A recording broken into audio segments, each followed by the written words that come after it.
12 American tourists organized 19 days a luxurious, albeit with some physically challenging, tour of Italy one summer.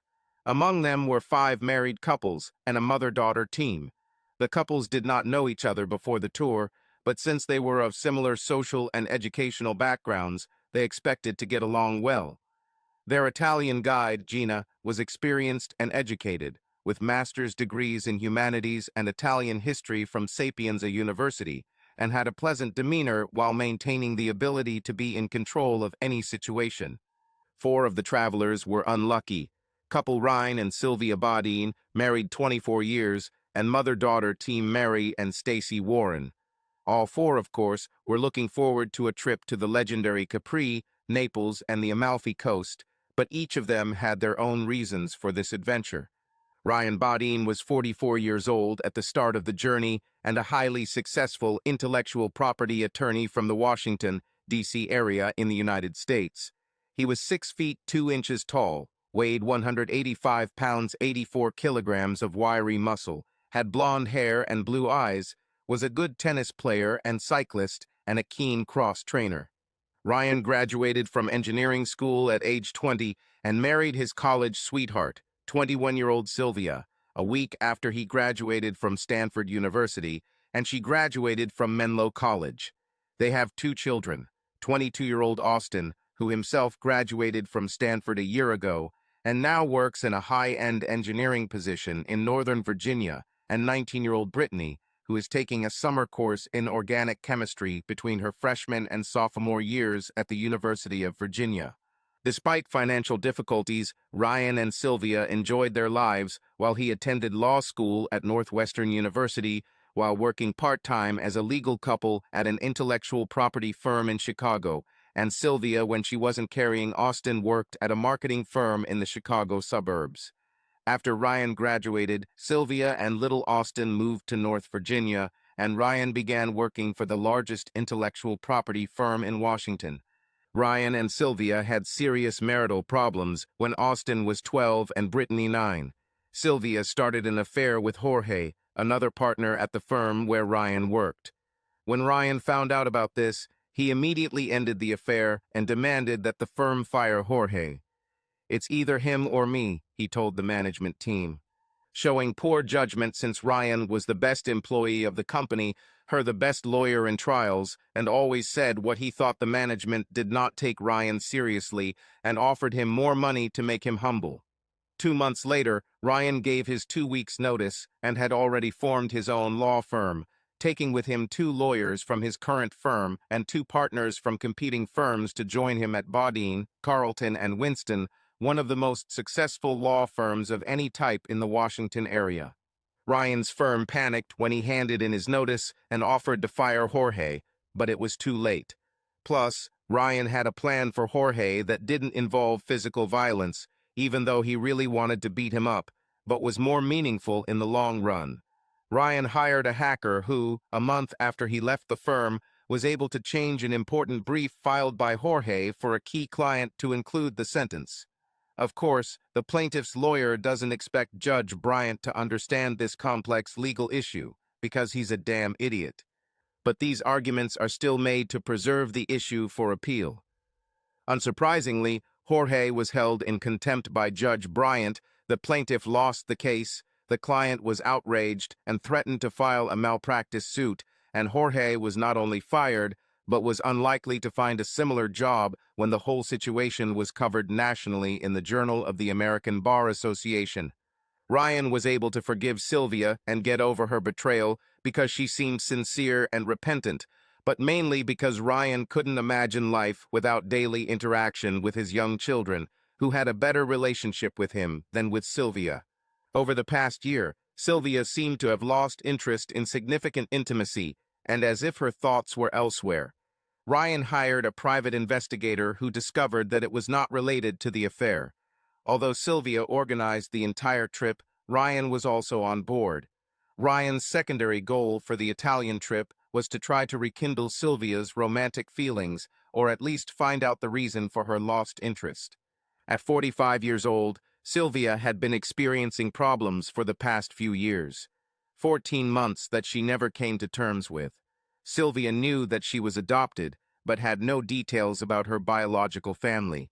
About 16 months ago, through a DNA test on 23andMe, she contacted a 65-year-old woman who turned out to be her biological aunt, the sister of her biological mother. Through her aunt and the work of the Genealogical Society, she learned that her biological parents were of Italian descent from the Amalfi Coast, and that her birth name was Gabriella Amendola. Amendola is the surname of approximately 12% of the inhabitants of the Amalfi Coast. Her parents died in a car accident when she was 6 months old, and her aunt was the only living relative who could find her. However, at 20 years old, she could not afford and was not emotionally ready to take care of a child, so Sylvia was given up for adoption and her name was changed to Sylvia Evans. Because her adoptive parents were of English and German descent, there was no Italian influence in her life. Sylvia felt a sadness that she couldn't quite pinpoint after learning this information. She was a beautiful woman who usually kept herself in good physical shape, but began to lose muscle tone because she was passionate about this topic and her thoughts constantly wandered. Although this probably has nothing to do with her recent discoveries about her origins, she also sometimes remembered her affair 10 years ago and felt significant remorse. Even though Ryan gave every indication that he had forgiven her, she doubted it and did not consider herself worthy of his forgiveness. She didn't share her feelings about her origins or remorse with Ryan or anyone else. When Sylvia heard about a luxury trip to the Amalfi Coast, she took the opportunity to visit her birth parents' homeland and try to feel connected to her roots. Therefore, the main reason for the Italian trip for Sylvia was not just a vacation, but also an attempt to find a connection with her roots and, as a secondary issue, an attempt to overcome her belated feelings of guilt. 18-year-old Stacy was a high school student and a truly beautiful young woman. She had suffered from an illness in early childhood that had kept her there for a year, but she was now completely healthy and a good athlete and student. Her biological father died when she was 6 years old, but although she was very young at that time, she still remembered him well because he always treated her like a princess and called her my special girl. Stacy's mother Mary remarried Tim Burton, 6 years her junior, when Stacy was 9. Tim's only good quality, according to Stacy, was that he was handsome. Stacy hated her stepfather with a passion even before he married Mary, and threw a tantrum when Mary considered taking Tim's last name. To appease Stacy, Mary agreed to keep her late husband's last name, Warren, and Stacy always made sure everyone knew that her last name belonged to her real father and not her stepfather. Besides the vacation, Stacy's other reason for taking the trip was to convince her mother that she should throw Tim out because he was a leech who couldn't hold down a job and behaved inappropriately with Stacy's friends. 40-year-old Mary Warren has an exotic appearance and an unusual beauty like her daughter, highlighted by her shiny blonde curly hair, which she wears to her shoulders, and piercing steel blue eyes. Probably 10% of the hetero male population would find Mary's look striking, another 50% would find her beautiful, and the final 40% would find her attractive, but nothing special. However, there is one thing that all straight men will likely agree on. She has the perfect ass, round, firm, and a little big with hips that complement her ass perfectly. Mary is a petite woman standing at 5'3", 160 cm, and weighing 114 pounds 52 kg, but with full breasts and as many curves as a 114 lb woman could have. She is smart, personable, and friendly. Those who know her are also well aware that there is a mischievous element to her character, which some might call playful and others wild. Although no one could ever tell by the way she treats other people, Mary is also extremely wealthy thanks to trust funds set up by her wealthy parents and grandparents, and because her first husband was a man of considerable means and left all the fortune to her when he died. Although Mary does not lead an ostentatious life, she donates hundreds of thousands of dollars every year, always anonymously, to charity, as well as a significant portion of her time. Last year, Mary, certainly encouraged by Stacy, began to question her relationship with Tim. With each passing year, his personality seems to become less attractive, and his inability to even try to get a long-term job irritates her. Another reason Mary took the excursion to Italy is to think more fully about her relationship with Tim and whether she should pull the plug by imposing a prenuptial agreement. 5 married couples arrived at the first hotel, where the tour group was to stay at approximately the same time before dinner. Mary and Stacy were supposed to arrive after dark. After a friendly dinner where all the couples got to know each other and had interesting conversations, and as the full moon rose in the sky over the Mediterranean Sea, Ryan walked out of the motel, breathing in the fresh night air and enjoying the peaceful surroundings. As he walked slowly, a couple of women got out of the limousine and began to carry their suitcases towards the hotel. All the travelers knew that Mary and Stacy would arrive late, and Ryan correctly assumed that these 2 women were the last 2 travelers to make up the tour. Ryan approached the women with an offer to help with their luggage, probably not endearing himself to the tip-hungry bellhops, when he saw Mary in the moonlight. He gasped loudly as the moonlight from a moon he thought was larger than he had ever seen before illuminated her with an eerie light. Without a doubt, Mary was the most charming woman he had ever seen in his life. If he weren't used to the unexpected in a courtroom, he would probably be tongue-tied and unable to talk to the woman who had just knocked his socks off. Luckily, Ryan recovered and approached the women in his usual friendly manner. "You must be Mary and Stacy," he smiled. "Which one of you is which?" he chuckled, at the risk of angering one or both of them. In an apparently fake, quiet voice, Stacy said, "I'm a mom, man. What are your intentions for my daughter?" Mary immediately chimed in a fake, high-pitched voice. "I'm 18, Stacy. I hope you're not a pervert." "Wow, these women are brave," Ryan said to himself, and all 3 of them laughed. Ryan introduced himself and, so as not to irritate the staff, gave both suitcases to the bellman along with a tip of €10, which would be delivered to their room, which they had already entered. Ryan introduced Mary and Stacy to the rest of the tour group, who were chatting in the living room. Day 2. For some reason, Ryan and Stacy's personalities were a perfect match.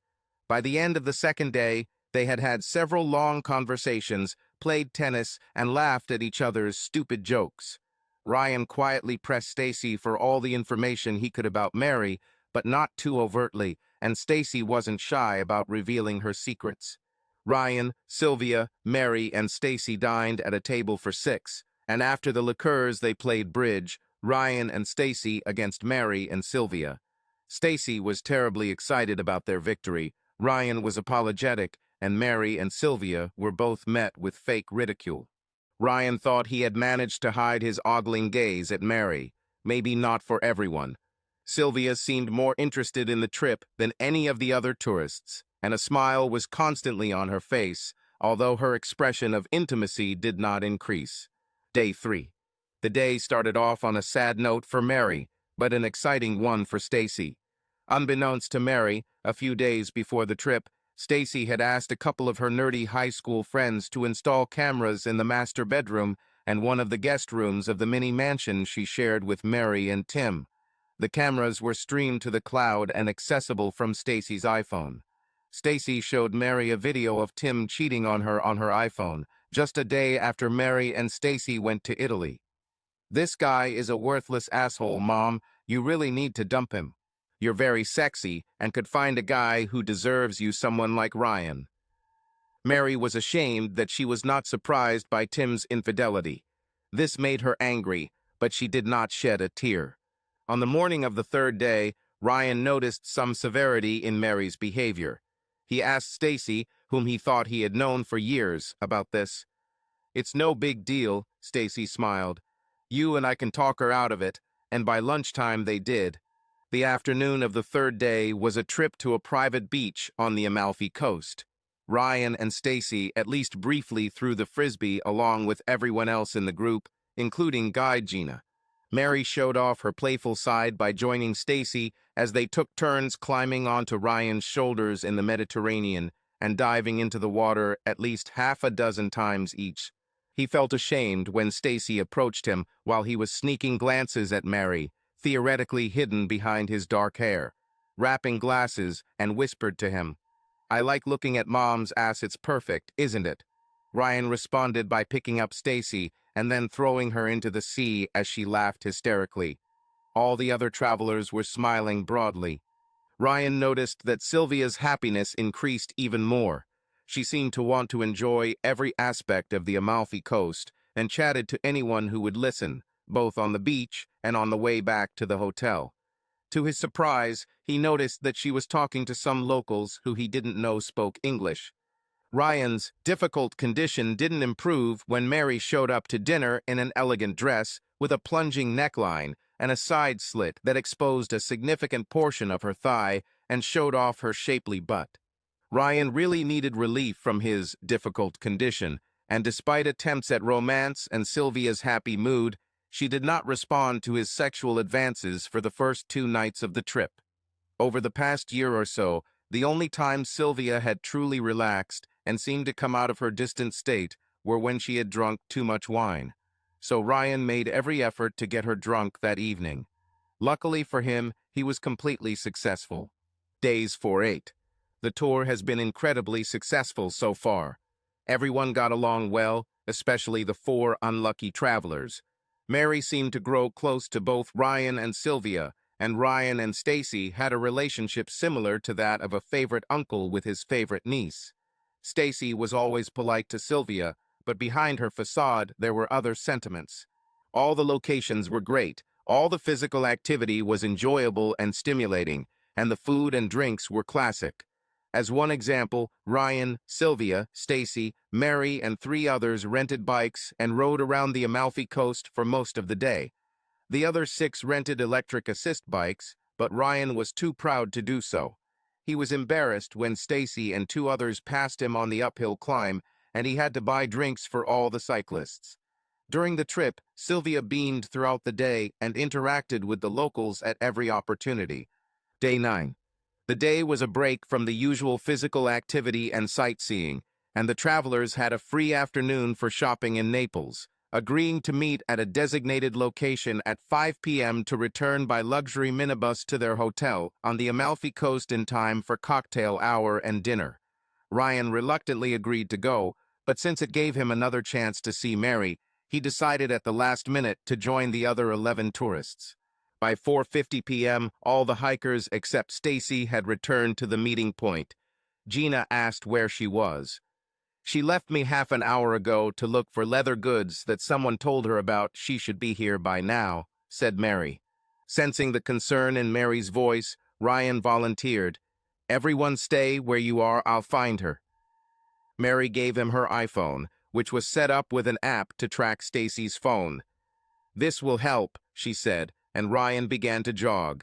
According to the app, Stacy was probably 3 to 4 blocks away and motionless. When Ryan ran to the location indicated on Mary's phone, he didn't like what he saw. In a partially hidden area behind a building, he saw 3 men, whom he estimated to be in their early 20s, surrounding someone wearing red and blue clothing what Stacy had worn that day. He also thought he saw the glint of a knife. Ryan always carried a hard plastic object that, when used correctly, was as effective as brass knuckles, but was designed to look like a fancy key. It had 2 protruding surfaces, the first, which extended away from the user's hand when held, and the second, which extended in front of the fingers. Without hesitation, Ryan saved Stacy. "Until I find out what the laws are here, don't tell anyone the truth. Let's say that you fell hard and were delirious for several minutes. This is very important, understand?" "Yes, I understand," Stacy stammered, starting to cry again. Mary and the others panicked when Ryan brought Stacy back to the meeting place. Stacy insisted that Ryan hold her. He sat next to her in the minibus and held her on the way back to the hotel, telling Mary and the others that she had fallen badly and was temporarily delirious. Despite some skepticism, everyone seemed to accept this explanation. After Stacy showered and changed, Ryan came to her and Mary's room. He asked Mary to leave them alone, to which she agreed, coming down early for cocktail hour. Ryan collected all the clothes, including the shoes Stacy was wearing, and put them in a large plastic trash bag that already contained all of his clothes and shoes that he wore when he rescued her, and the hard plastic tool that he used to deal with the villains. He then gave Stacy the standard legal representation form he always carried with him, with blank fields for the date and her name, indicating that she had appointed him as her attorney. Ryan asked Stacy to fill out and sign the form and give him $1 to satisfy the form's monetary requirement of $1 and other kind and valuable considerations, the receipt and sufficiency of which is hereby acknowledged. He backdated the form to the third day of the excursion and asked Stacy to sign the dollar bill she gave him. I will advise you not to talk to anyone unless I, an Italian lawyer and a representative from the U.S. Embassy or consulate are there, and perhaps not even then, he said. Stacy thanked him sincerely and hugged him tightly. Instead of going to cocktail hour, Ryan took a trash bag into town, found a trash can behind a restaurant that didn't appear to have cameras, and threw the bag in there. On the way back to the hotel, Ryan bought 2 burner phones. Using one of the phones, he called the U.S. Embassy in Rome and asked for a recommendation from an Italian criminal lawyer in Naples. He was given 2 names. He called both of them on a second burner phone, a man and a woman, and left messages since their workday was already over, asking them to call him back on that phone to meet him and Stacy as soon as possible, with the woman representing Stacy and the man representing him. Day 10. The next morning, Ryan received replies from both lawyers. Once he had the answers, he took Stacy to a medical clinic, where a doctor who spoke good English confirmed that her injuries were minor and did not require further treatment. Ryan asked the doctor if he could confirm that the injuries could have been caused by a hard fall if authorities contacted him. The doctor thought for a second and then said, "Yes, I can say that without lying." At 11 a.m., Ryan and Stacy canceled their planned activities for the day and called a taxi to take them to one of the lawyer's offices, where another lawyer was to meet them. Ryan made a list of questions for Stacy to ask her lawyer while he met with his, and after their meeting he would join them. His warning was, "If she says in response to your first question that there is no attorney-client privilege, then stop the interview immediately and come to me." Ryan was pleased that both attorneys confirmed that attorney-client privilege is strong in Italy and that the right to refuse to testify is also a foundation of the Italian legal system. Ryan and Stacy then met with both lawyers together, and Ryan explained everything that happened. Both lawyers agreed that due to the nature, at least compared to the U.S. legal system, of defending the other in Italy, it was possible that Ryan could be prosecuted, even though in the U.S. it would be a clear case of defending the other. "Under the circumstances, I doubt they'll even arrest you, let alone prove their case," Ryan's lawyer advised, with Stacy's lawyer agreeing. Unfortunately, the lawyers also confirmed that in Italy it is a crime to lie to the police, so he needs to be very careful in the wording of his answers to their questions. Ryan and Stacy spent the day swimming, relaxing by the hotel pool, and playing cards until the others returned from their excursion. Everyone, especially Mary, was glad to see Stacy in a good mood. Mary sincerely thanked Ryan for helping Stacy. Once again, Sylvia was all smiles and spoke enthusiastically about what she saw that day on the Amalfi Coast. Day 11. Ryan's careful planning proved very useful when the next morning 2 detectives from Naples, who spoke good English, arrived at the hotel and asked to speak with Ryan. Apparently, he was identified from the street cameras as he was walking Stacy back to the bus because some passers-by gave a vague description of him as he ran into the area where the attack took place, and the store owner identified him as the man who bought something in his store using a credit card, and immigration authorities reported his whereabouts. Ryan was impressed by their quick work, but he wasn't going to cut them any slack. Ryan met with Detectives Alito and Martinelli in a small hotel conference room. He told detectives he was recording their conversation on his iPhone, which they did not object to. Alito: "Mr. Bodine, were you in the Galleria Umberto area in Naples 2 days ago?" Ryan: "What's this about, detective?" Alito: "We are investigating a situation that you may know something about as a witness." Ryan: "That sounds suspicious. As a courtesy, I will answer some questions, but if I get the impression that you are trying to pin any blame on me, I will hire an Italian lawyer, and a representative from the U.S. Embassy to attend the interrogation. Martinelli, we understand. You have the right to stop the interview if you feel you need a lawyer. Alito, please answer my question. Ryan, after a pause and a thoughtful look, yes, I was shopping with my wife and the tour group we were with 2 days ago in an area our guide called Galleria Umberto. Alito, were you holding and walking with a young woman while you were there? Ryan, yes. Alito, what were the circumstances?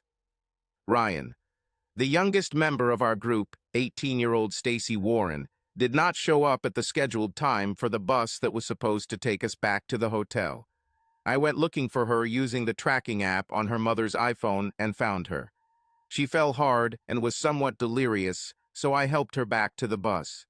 Then yesterday, I took her to the doctor to make sure her injuries weren't serious. Martinelli, why did you take her to the doctor and not her mother? Ryan, because I'm her lawyer, she trusts me, and she wanted me to take her. Alito, how long have you been her lawyer? Ryan, from the third day of our trip a week now, when she asked me some questions about copywriting a project she was doing outside of school. I am primarily an intellectual property attorney, and to make sure there was no doubt that we had an attorney-client relationship, I asked her to sign my standard form, and she paid me $1. Alito, laughing, that's all you charge, I might want to hire you. Ryan, sorry, this is my bet just for her, the young girl I fell in love with like a favorite niece. Martinelli, your representation is only on copyright issues. Ryan, no for all legal matters. Alito, did you meet 3 young men while you were looking for Miss Warren? Ryan, what do you mean met? I saw a lot of young people, more than 3, while I was looking for Stacy. Alito, did you see specifically 3 young men who were beaten? Ryan, how would I know they were beaten? Alito, because they were lying on the ground, wounded. Ryan, what, like a motorcycle accident? Stop being vague and get to the point. Are you accusing me of assaulting someone? Martinelli, 3 young men were seriously injured. Ryan, are these 3 upstanding young men with no criminal records? Alito, why do you ask that? Ryan, because I think they might have been in some kind of altercation with another group. Maybe it was gangster activity. Again, get to the point. Do you think I had anything to do with their injuries? Alito, you have? Ryan, since I don't know what kind of young people you're talking about, how can I answer correctly? After asking a few more questions, receiving only vague answers from Ryan, and realizing that since he was a lawyer, they were unlikely to get anything worthwhile, they changed their approach. Martinelli, would you agree for us to look at your hotel room? Ryan, if it makes you stop asking me tough questions and leave, yes. I'll take you there right now. I just ask you not to touch my wife's things. Ryan took them to his room, showed them his representation agreement with Stacy and the signed dollar, and allowed them to look around the room. They were clearly looking for the distinctive shirt he wore yesterday, but they couldn't find it. Martinelli, in the video we have, you were accompanied by Miss Warren wearing a distinctive blue shirt. I can't find it here. Ryan, that's right. It had Miss Warren's blood on it from her fall, and I was sure it was ruined, so I threw it in the hotel trash that night, along with Miss Warren's stained top and skirt. Martinelli and Alito exchanged glances. Alito, we'd like to talk to Miss Warren. Ryan, as her lawyer, I will advise her not to talk to you, and if you insist, I will find her an Italian lawyer and a representative from the embassy, and when we meet with you, they will advise her not to talk to you. Martinelli, why would you do this? Do you have something to hide? Ryan, I am very protective of my clients and do not want her to be persecuted because she fell on the streets of your wonderful city.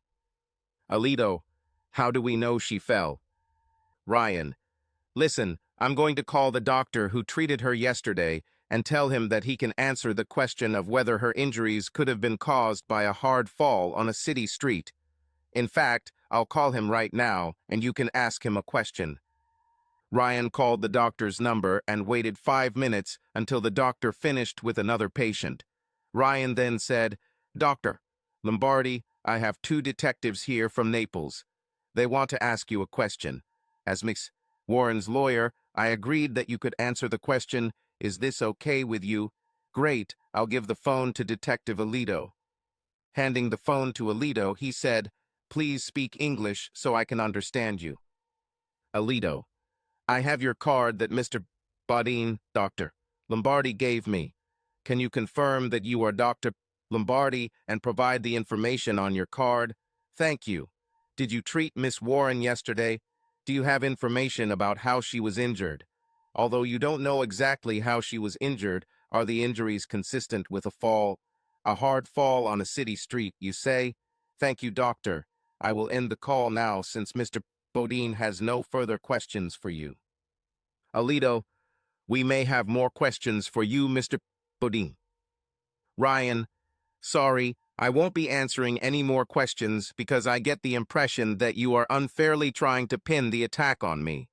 If you want, I will hire an Italian lawyer and you can talk to him or her." Martinelli: "Please hire a lawyer and have him or her call us. Here's a card from me and one from Detective Alito." Ryan: "I will." Ryan called the lawyer he had already hired and asked him to call Alito or Martinelli the next day and decline any further interviews. Fortunately, this was the last he heard from the police, partly because Ryan's Italian lawyer confirmed that the 3 scoundrels, despite being only 18, 20, and 21 years old, each had long criminal records and were suspected of the others' crimes against tourists for which they were not arrested. "I don't think finding whoever beat these 3 is a high priority for the Naples police. Most likely, they are glad that they got what they deserved," the lawyer told him.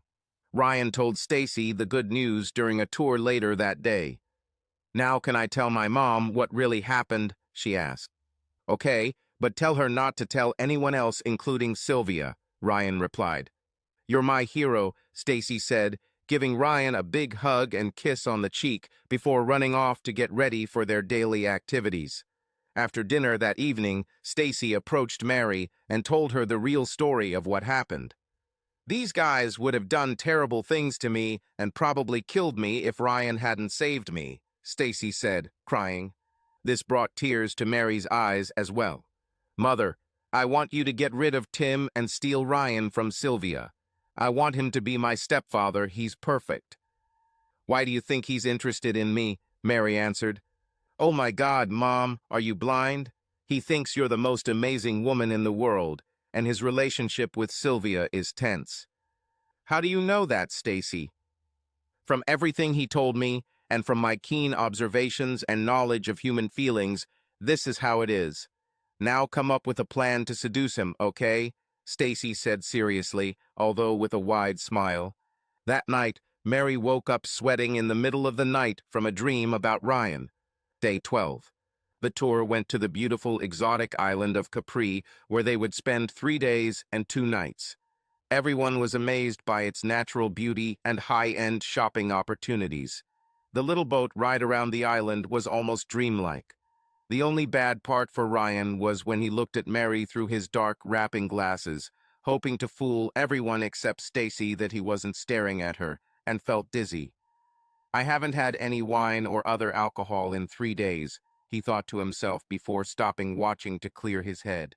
Day 13. Ryan signed up for the 9 a.m. sailing trip. Stacy, Sylvia, and 2 other women took a blood oath that they would shop all day until they had visited every store on the island, but everyone else had their own plans. Mary was vague in hers. When Ryan arrived at the sailing site, he learned that his reservation had been canceled and that there were no more places available. Gloating, he asked the owner to check again. With a big smile and the best English he could muster, the owner replied, "I see a reservation for Ryan and Mary at 1 p.m. Confused but with no alternatives, Ryan returned to the hotel. When he arrived, Mary was waiting for him in the lobby wearing shorts, a skimpy top, and flip-flops. He didn't understand what was happening, but he couldn't muster his anger as he looked at her attractive face and slender body. "I'm sorry for canceling your reservation without warning and moving it to 1:00 p.m. for the two of us, but I really need to talk to you privately and show you something." What could he say to this other than okay? Mary took his hand and said, "What I need to show you before the conversation is in my room." As they approached Mary and Stacy's room, Ryan noticed a "Do Not Disturb" sign hanging on the doorknob, but it didn't catch his attention. As soon as Mary opened the door, she bowed and gestured with her hand, indicating for Ryan to enter first.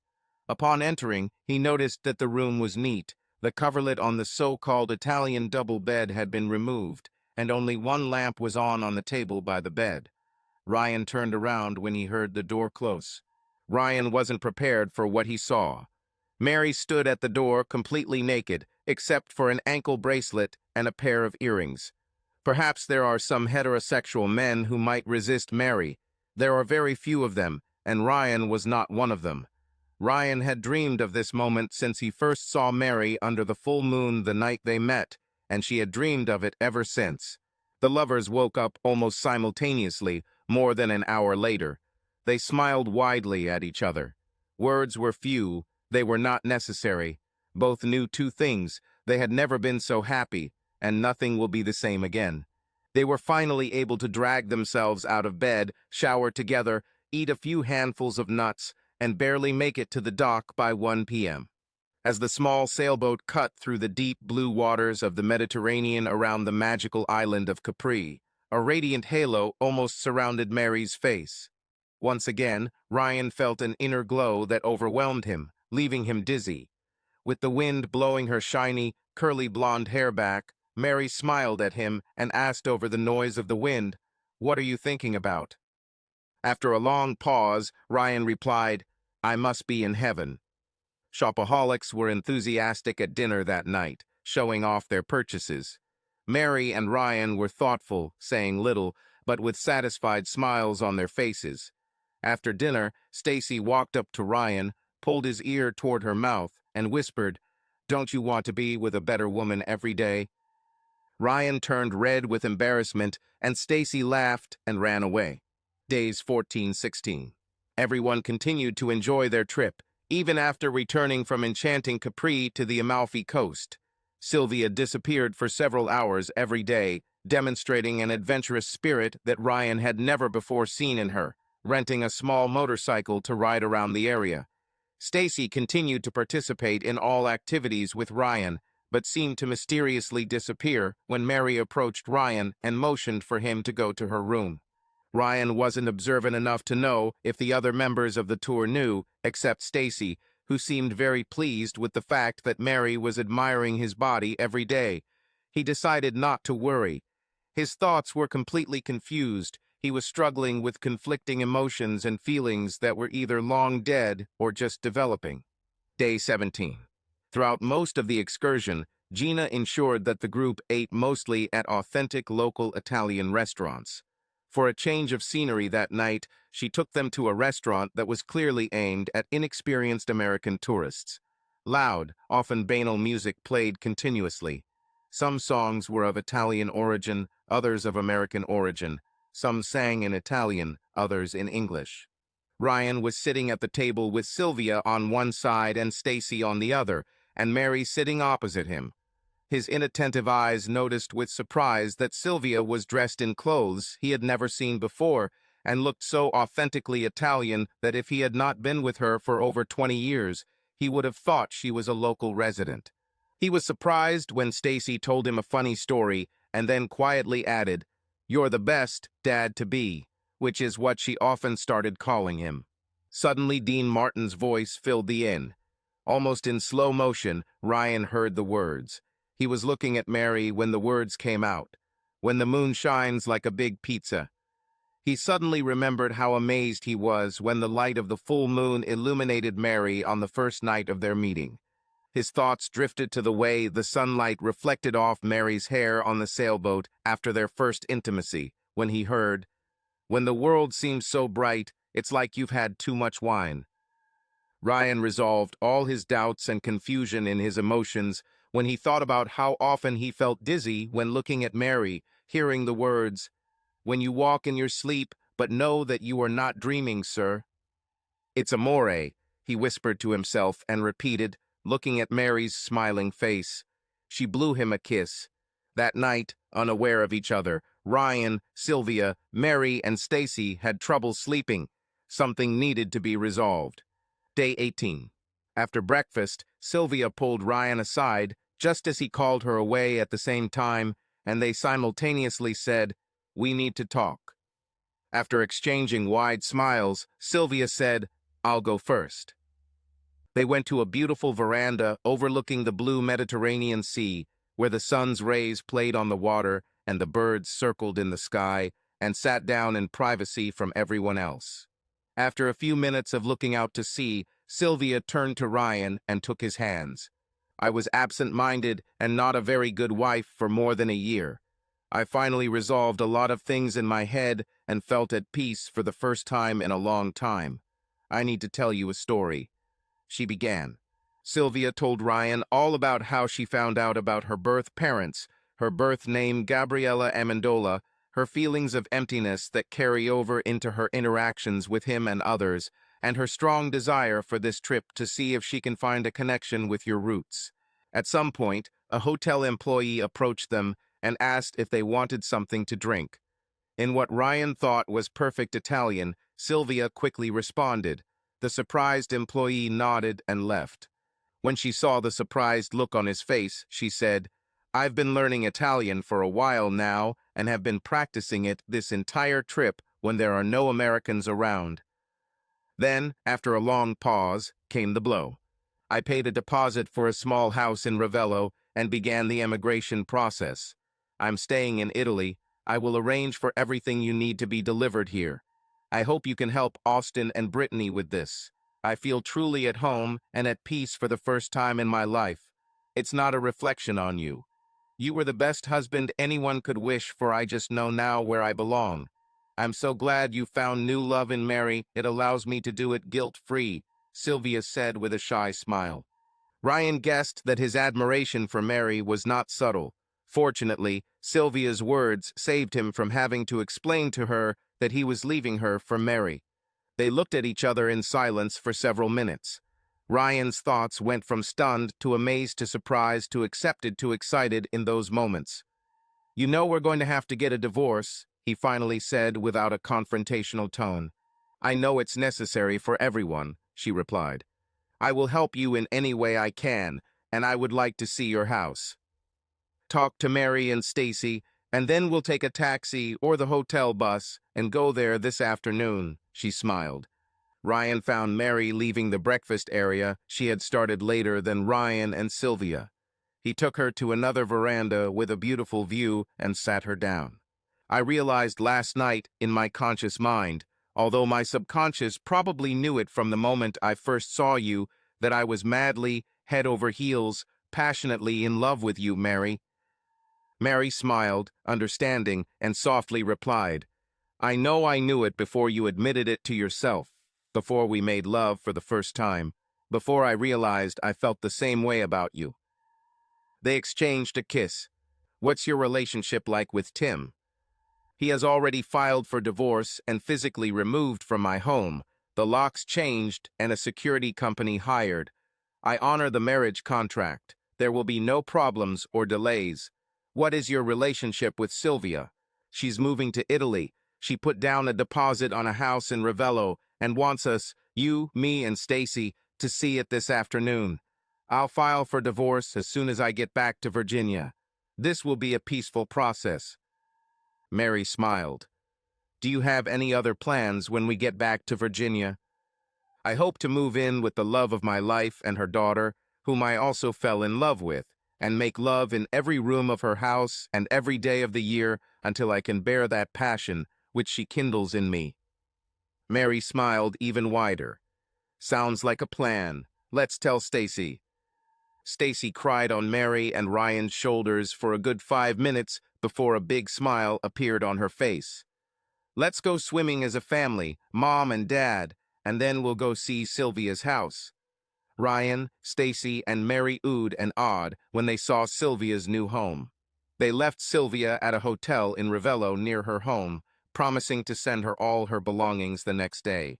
That night, Stacy slept in Ryan and Sylvia's room, and Ryan and Mary spent their first night together making love. Their smiles the next morning were brighter than the sun. Day 19. On a first-class flight on the way back home, Mary sat on Ryan's lap while Stacy sat next to him, holding his hand. Stacy smiled at him and said, "I love you, new dad." "I love you, new daughter," he replied. Mary kissed him and then sang softly in his ear, "When the moon hits your eyes like a big pizza, that's amore." Subscribe to our channel so that your love doesn't cheat on you, and go ahead and listen to the next story, because this story is nothing compared to the next one. If you're under 18, don't even think, click to the next one. Click to the next one. Click to the next one.